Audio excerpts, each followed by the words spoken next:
She walked into the dealership wearing jeans and a simple white t-shirt, inquiring about a luxury car. The salesman looked her up and down with disdain. "I'm sorry, but I think you're in the wrong place," he sneered, gesturing toward the exit.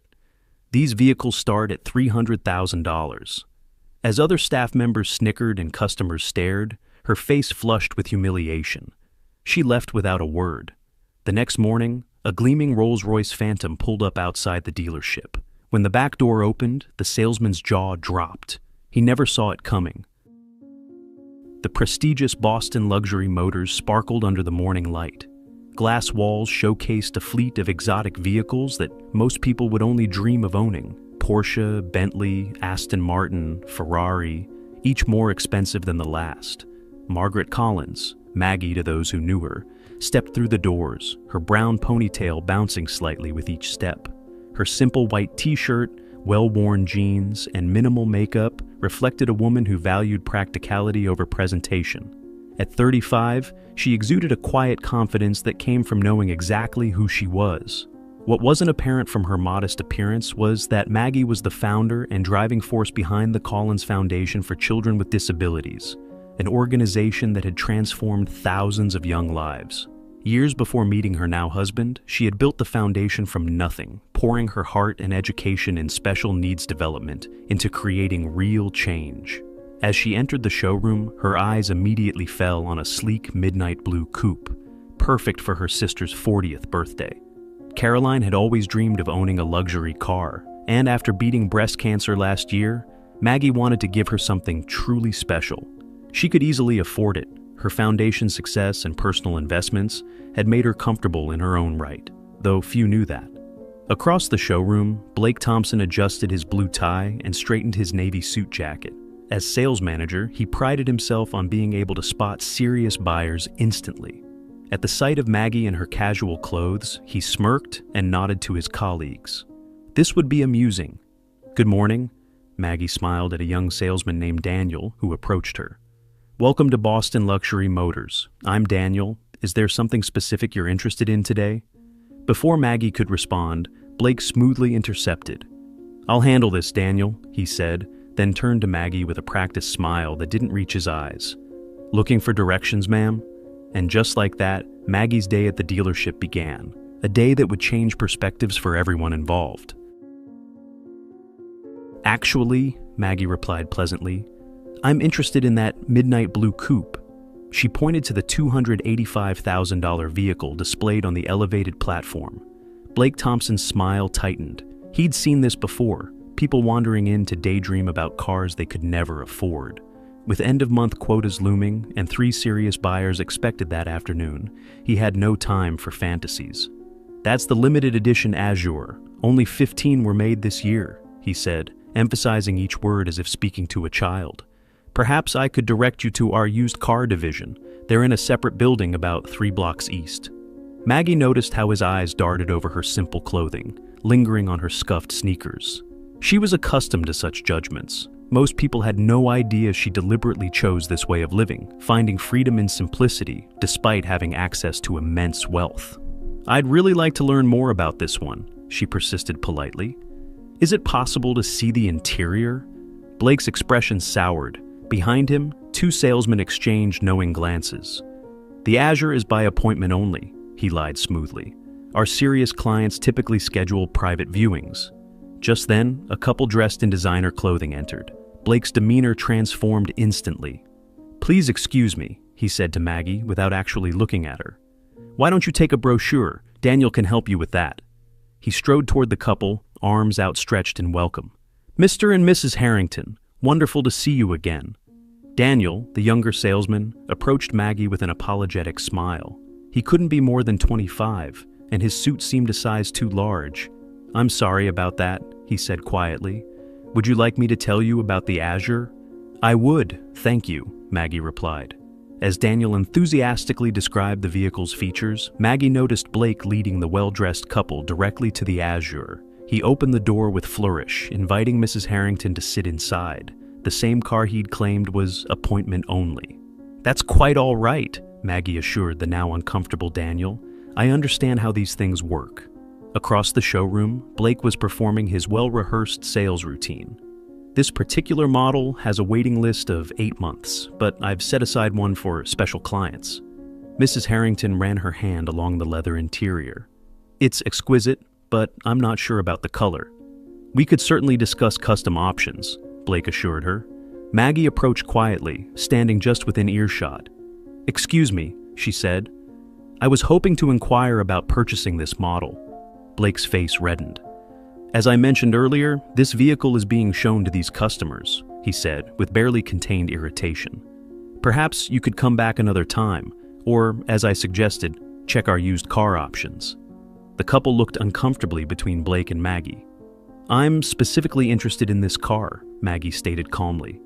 For my sister's birthday next month. Blake stepped away from the Harringtons, lowering his voice. Look, I understand people like to dream, but this is a place of business. That vehicle costs more than most homes. Now, I've been patient, but you're interrupting a legitimate sale.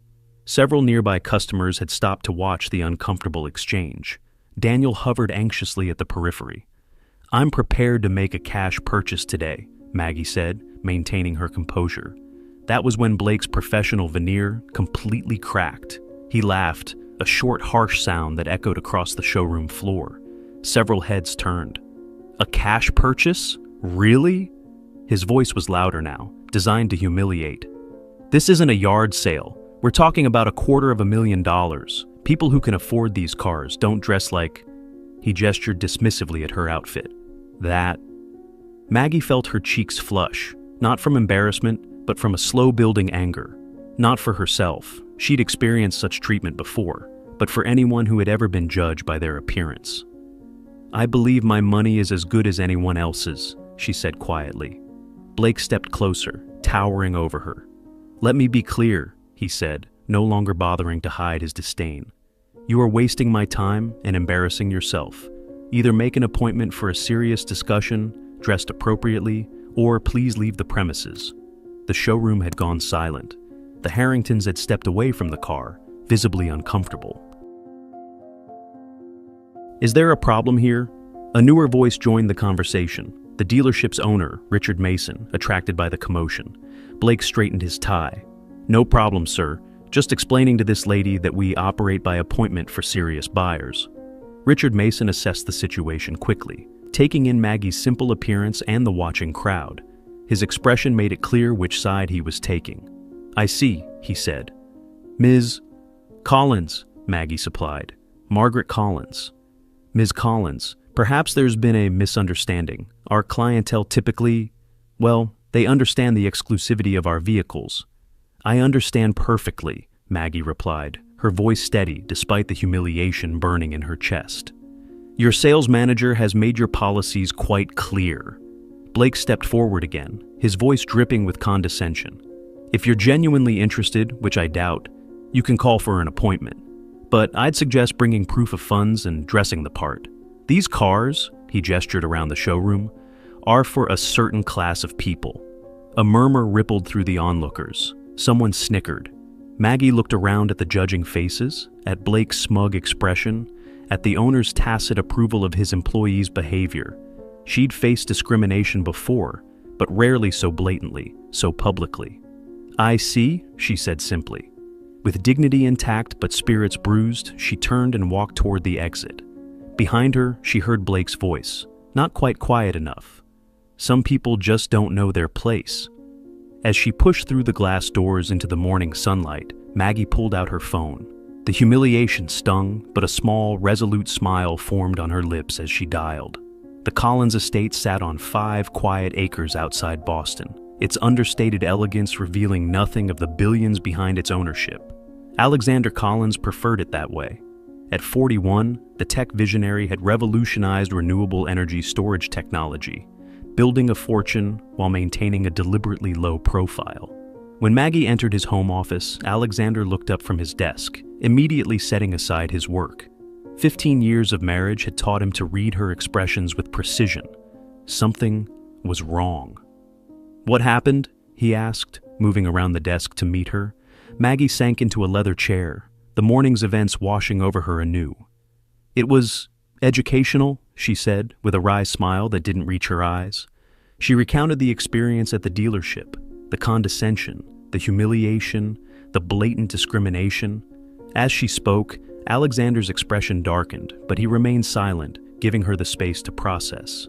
"It's not about me," she concluded. "I have the privilege of walking away knowing the truth. But how many people get treated that way every day without the comfort of knowing they actually could afford what they're being denied?" Alexander nodded thoughtfully. In their years together, this was what had always moved him most about Maggie, her consistent concern for others even when she herself had been wronged. "So, what would you like to do about it?" he asked finally. "Part of me wants to do nothing," she admitted. "Just buy Caroline's gift elsewhere. But then I think about that young salesman, Daniel, who treated me with respect regardless of how I was dressed. And I think about all the people who face that kind of judgment without having any recourse." She looked directly at Alexander. "These people need to understand that worth isn't determined by appearance, but I don't want vengeance. I want awareness." Alexander nodded slowly, a plan forming. "I think I might have an idea that accomplishes both." "Nothing too dramatic," Maggie warned, knowing her husband's protective instincts. "No buying the dealership and firing everyone." Alexander laughed. "Nothing so cliché, but maybe—" He leaned forward, eyes twinkling. "A little education is in order." Together, they crafted a plan, not for revenge, but for enlightenment. Something that might change perspectives more effectively than simple retribution. "Are you sure you don't want to come along?" Alexander asked when they'd finalized the details. Maggie shook her head. "This isn't about me needing to witness their comeuppance. It's about them learning to see beyond appearances." She paused, then added with a smile, "But I expect a full report." As evening settled over their home, Alexander made several phone calls, setting things in motion for the following morning. Tomorrow would bring a powerful lesson in humility and the danger of assumptions. Not just for Blake Thompson, but for everyone at Boston Luxury Motors. If you're enjoying this story, hit that subscribe button and join our community of story lovers. Now, let's get back to see what happens next. And dos syns det sista besiert stå. The following morning arrived with picture-perfect weather. Blake Thompson entered Boston Luxury Motors with a confident stride, straightening his signature blue tie.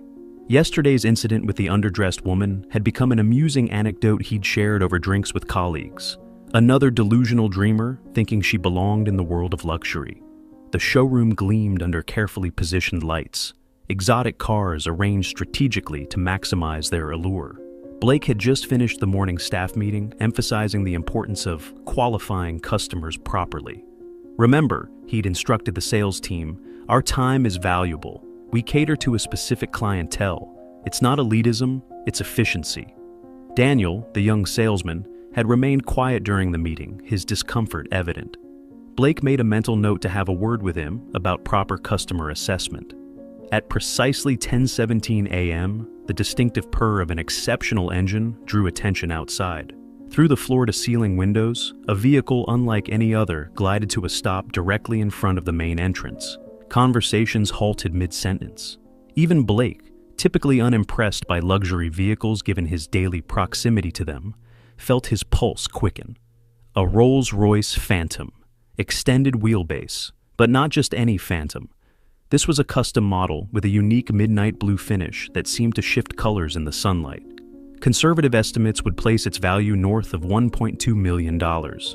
"Is that—" Richard Mason, the owner, had emerged from his office, drawn by the sudden silence. "Bespoke Phantom," Blake confirmed, already moving toward the entrance. "Extremely rare configuration."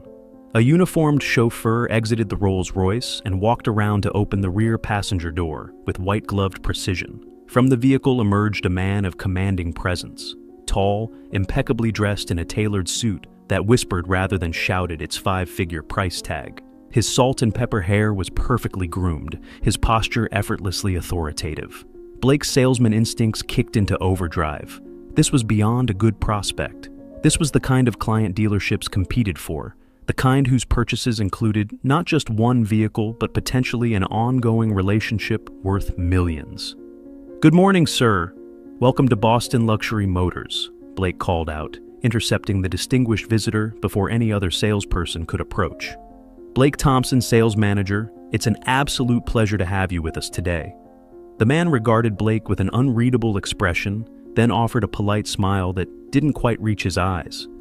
Alexander Collins, he replied simply, offering a firm handshake. Blake's mind raced. The name sounded vaguely familiar, but he couldn't immediately place it. Regardless, the Rolls-Royce spoke volumes about the man's financial status. Mr. Collins, it's truly an honor. What brings you to our humble establishment today? Perhaps I could show you our newest arrivals. We just received a limited edition. Alexander raised a hand slightly, halting Blake's practiced pitch. Actually, I'm here about a specific vehicle, the Azure Coupe, midnight blue. Blake's smile broadened. Excellent choice, sir.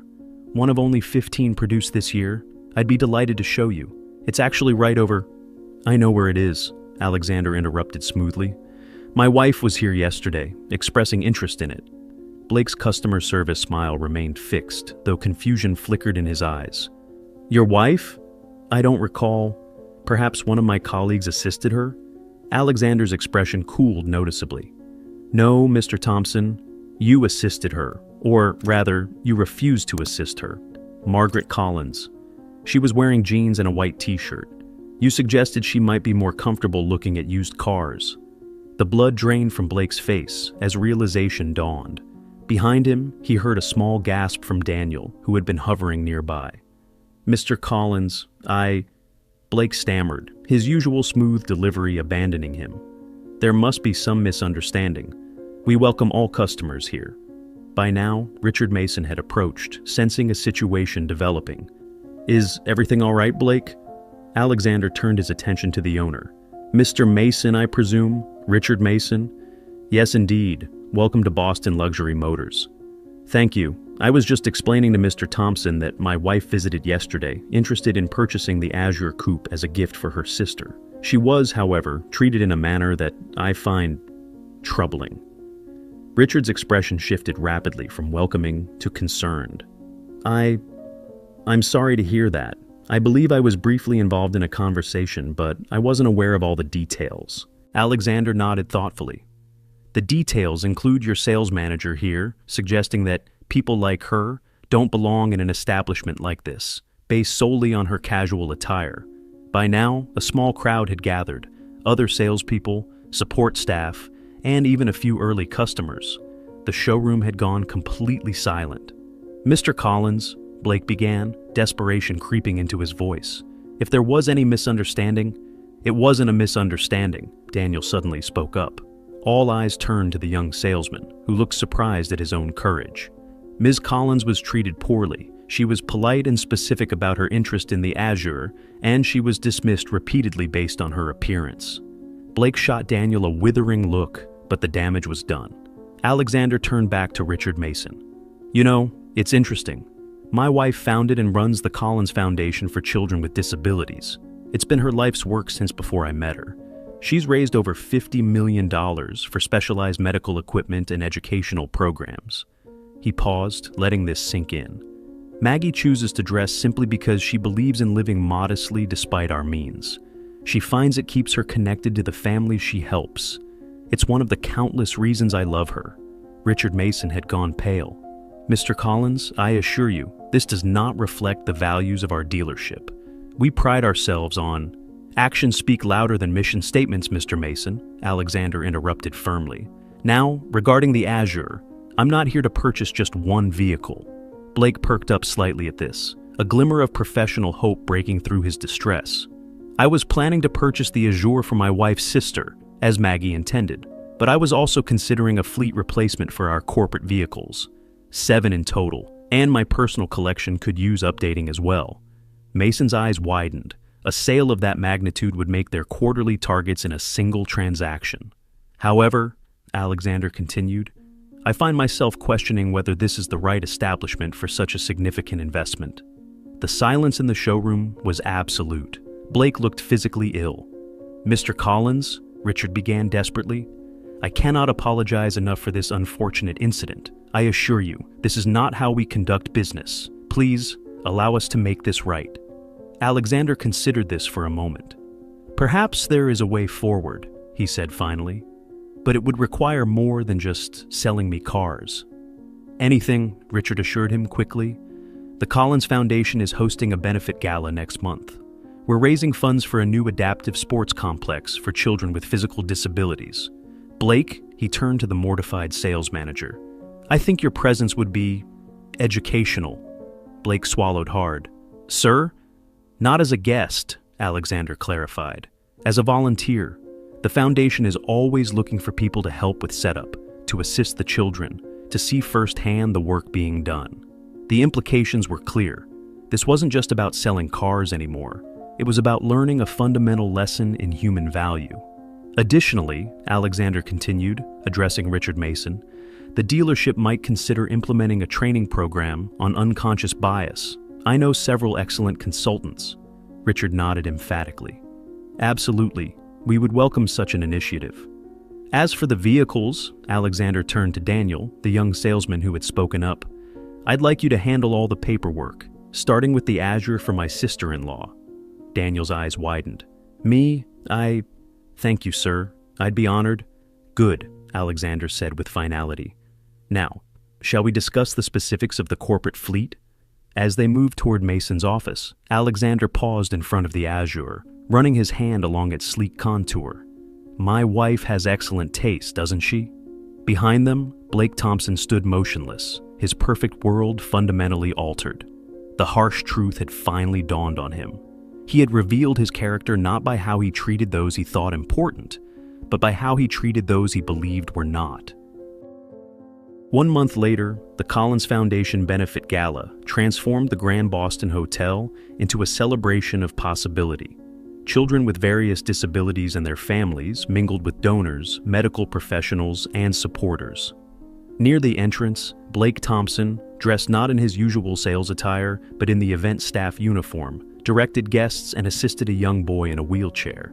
The past month had changed him profoundly. His volunteer work at the foundation had started as an obligation, the price of professional survival. But something unexpected had happened as he witnessed the challenges these children faced daily and the dignity with which they met them. Across the room, Maggie Collins, elegant in a simple blue dress, approached him. Despite knowing who she was now, Blake was struck again by her lack of pretension. How are you finding the experience, Blake? She asked. He considered the question seriously. Humbling, he finally answered, and necessary. Maggie nodded. Thomas seems to have taken a liking to you, she observed, referring to the boy in the wheelchair. He's teaching me about adaptive basketball, Blake admitted. Apparently, I have terrible form. This drew a genuine laugh from Maggie. He's an honest coach. Blake's expression grew serious. Mrs. Collins, I know I've apologized formally, but I need to say it directly. I'm truly sorry for how I treated you. There's no excuse. You're right, there isn't, she agreed, but without malice. The question is what you've learned. That worth isn't determined by appearance, position, or possessions, he said thoughtfully, and that everyone deserves respect until they prove otherwise, not the other way around. Good lessons, Maggie acknowledged. Expensive ones too, I imagine. Blake nodded ruefully, thinking of the substantial business the dealership had lost when Alexander Collins decided to purchase only the Azure and not the additional fleet. Worth every penny, he replied sincerely. Across the room, Alexander joined them, placing a gentle hand on his wife's shoulder. Blake was just sharing some of his insights, Maggie explained. Alexander nodded. I hear you've become quite involved with the adaptive sports program. Yes, sir. In fact, I've signed up to continue volunteering after my required period. He hesitated, then added, and I've been working with Mr. Mason on revamping our customer approach at the dealership. No more qualifying by appearance. I'm glad to hear it, Alexander said, then surprised Blake by adding, which reminds me, that corporate fleet I mentioned, we're still in the market. Perhaps you could handle that transaction. Daniel speaks highly of how you've been mentoring him. Blake's expression registered shock before settling into genuine gratitude. I would be honored, Mr. Collins, truly honored. Later that evening, as the event wound down, Blake watched Maggie and Alexander Collins working the room, not flaunting their wealth or influence, but connecting genuinely with each child and family. He reflected on how completely his perception had been transformed.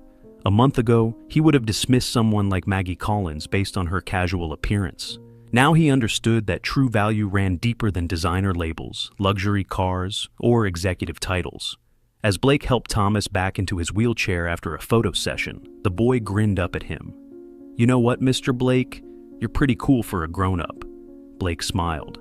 "Coming from you, Thomas, that's the highest compliment I've received in a very long time." And he meant it. We all make judgments based on appearances, don't we?